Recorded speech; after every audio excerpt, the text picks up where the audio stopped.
Are you all right?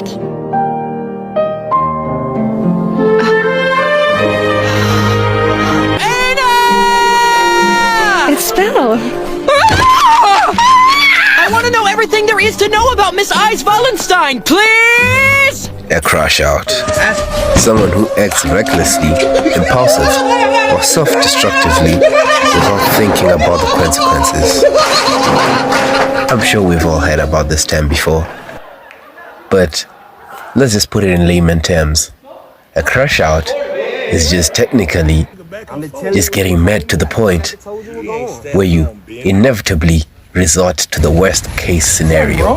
I'm the type of nigga stand on business, nigga. One man arm and get 50, nigga. What you wanna do that? I stand on business, nigga. Anyway,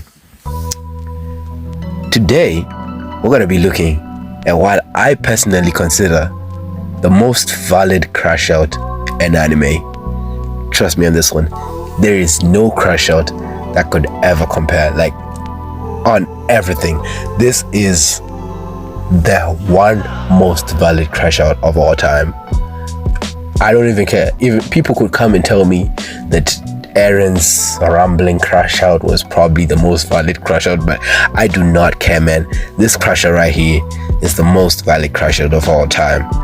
You might be wondering which anime it is which gave me this Crashout, but considering that you already pressed this video, you probably already saw the thumbnail, and you know I am talking about Danmachi Season 5. Oh my goodness. I was not ready for that shit. That shit was cinema.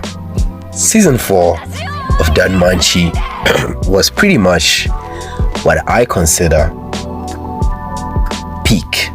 Absolute peak. It was so good that it finally hooked me to the point where now I would literally just watch Danmachi if I hear that Danmachi comes out. It has officially made me a fan of Danmachi. Very few animes achieve this level of interestingness. You'd really have to be very good for me to like your anime to the point where I would want to see the next season regardless of if it's out or not. It's very, very hard to get me to that point. But Danmachi Season 4 really pulled me in. The fight scenes, the stories with Miss Ryu, like that shit was cinema.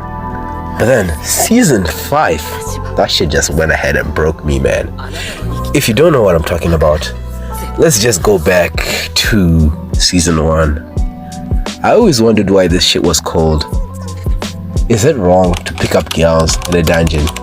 And to that question, I would like to say, it is wrong as fuck. Okay, I think you know this character. I think her name is Seer.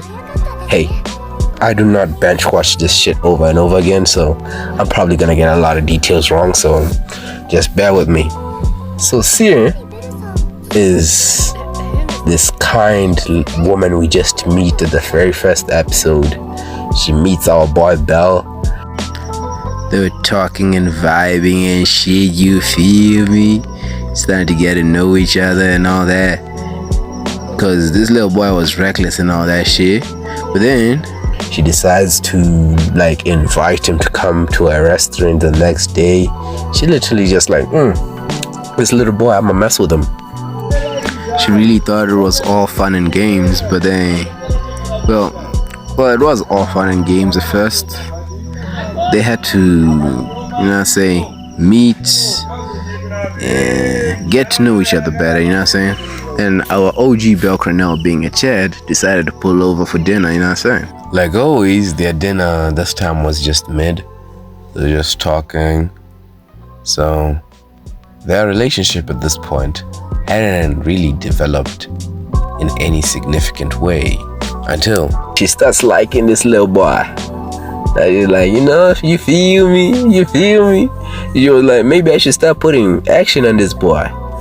That's when she realized, our boy Belle Cronell's game is freaking wicked. I ain't gonna lie, like this nigga need to get some paws on him, cause there is this boy been getting out of that dungeon. It's crazy. Like let's just look at his stats real quick.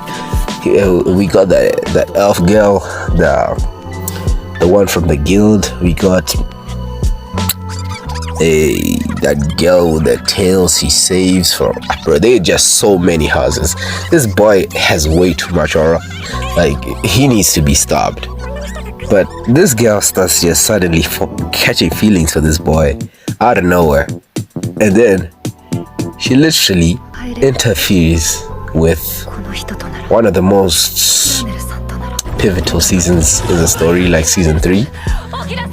So our boy Belle is in trouble, right? But this girl interferes as a god. Like, I didn't even know she was a god for real. I might have just spoiled for a lot of people there, but I don't give a fuck. I didn't even know this girl was a god. But she pulled up, saved our boy Belle by killing another god. Okay, imagine raising up a god to a point where she kills another god for you. Like, oh my god, this boy Belle was on smoke, straight smoke, bro. Then season 4 rolls in. Then she's finally at the point where she's like, it's all or nothing, I'ma go for it regardless of if I succeed or not. Then she decides to give this boy a letter, send him a love letter to go out on a date. You know, at this point, if our boy Belle Crenel was dead ass, he should have just said, no can do, I'm done. But this boy Belle was like, she, you hear me, let's go.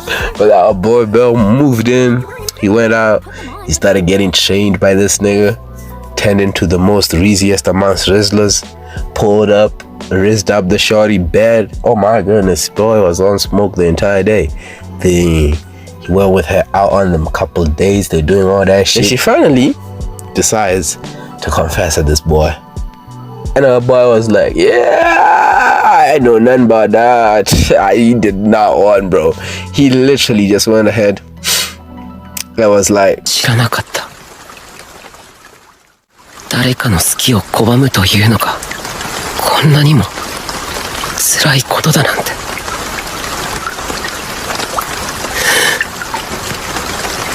ごめんなさい。 oh my god, that shit just broke my heart. Damn! Bro, stop. No, I ain't gonna lie. Bro simping on eyes way too much. I don't think it's even worth it for real. Me personally, I would have folded. I ain't gonna lie. Me personally, I would have dropped the entire eyes plot. But I digress. Who knows? Maybe eyes is low-key a baddie and you just can't see it from this 3-dimensional plane. But let's just put pause on it. She decides to spin back on this nigga with part 2. She thought maybe if I try again, this shit might work out. She tries again, and bro's like, no, nigga, no. Then I really realized that this nigga was standing on business on 2 feet. Nah, then this hoe was like, fuck that shit, I'ma tweak. I'ma fucking crash out. Oh my goodness, she came in with some generational crash out right here. We were not ready for this crash out. She decided to use her freaking infinite Tsukuyomi and Genjutsu the entire city, bro. Everybody in the city now started thinking that our boy Belle wasn't in his original familia and was now in her familia. You know, this shit was working so good that Belle was even doubting himself.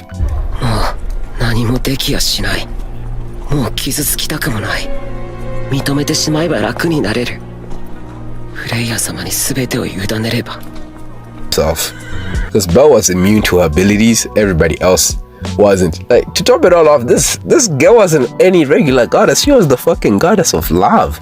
Bro did not care. He did not care. She uses her genjutsu, right?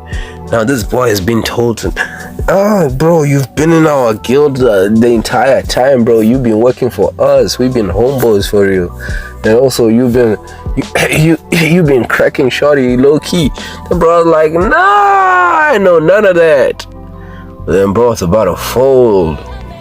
Then he finally figured that shit out, bro.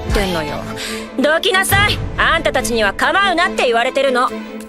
お、あいつ。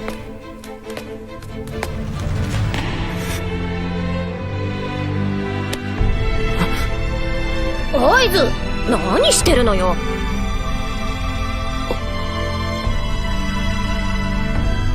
訓練する。はあ？私は君をいっぱい気絶させて、そうしたら膝枕をして、起きたらまた倒して、あの屍壁の上で戦わないといけない気がする。君に教えて、私も教わらないといけない気がする。誰かと約束して強くなりたいってそう言われた気がする。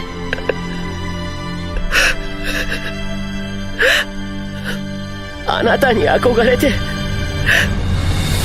かった。